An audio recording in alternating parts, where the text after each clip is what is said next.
Durante um certo tempo, as obras de arte, sobretudo esculturas, eram encaradas como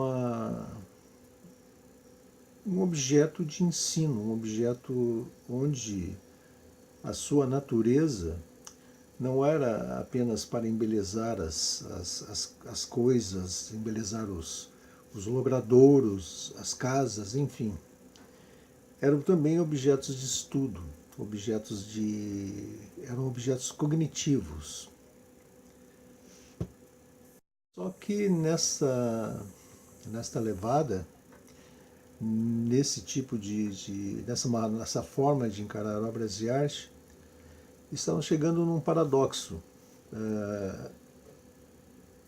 Como um livro, uma obra de arte, a partir do momento que ela não tivesse mais que transmitir nada, por exemplo, que uma pintura, que se olhasse a pintura até a exaustão, que se extraísse dela tudo que ela poderia fornecer de conhecimento, ela não serviria mais de nada, poderia ser colocada fora.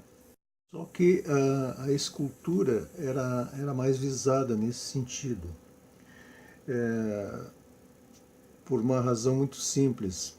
A escultura ocupava espaço físico, e isso, além de oferecer objeto de estudo, como era o caso de todas as obras de arte, acarretava o problema de onde colocar uma escultura, onde fazer a escultura, como carregar a escultura. Era um objeto, além de pesado, se exauria em pouco tempo, em termos de estudo, em termos de conhecimento.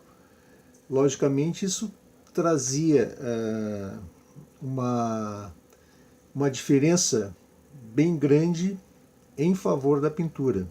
Muitos filósofos achavam que as emoções eram a verdadeira matéria-prima que a obra de arte se ocupava.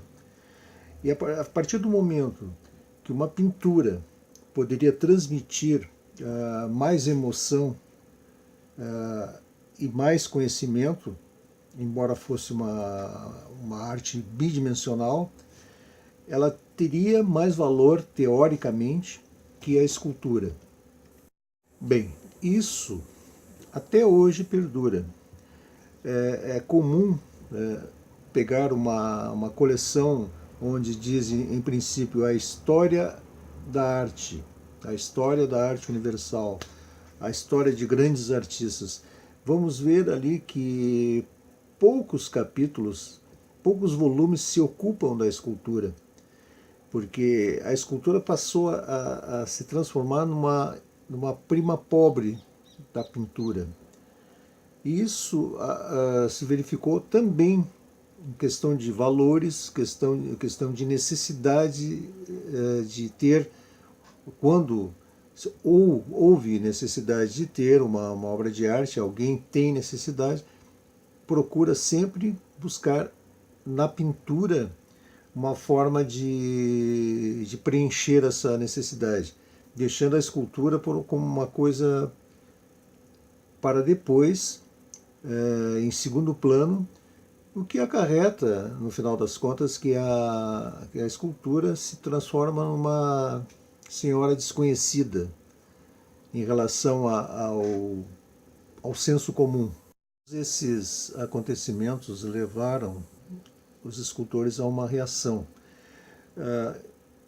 Já que não havia um termo em termos de valores, uma maneira de colocar a escultura no mesmo nível da pintura, tratando-se daí que as obras de grandes mestres ainda eram comercializadas, no caso da pintura, e dos escultores não,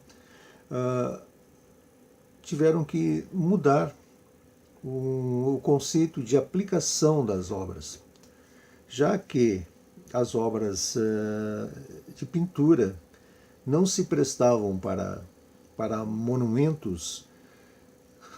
Obviamente sobrou para as esculturas. Isso aí transformou o mercado de artes.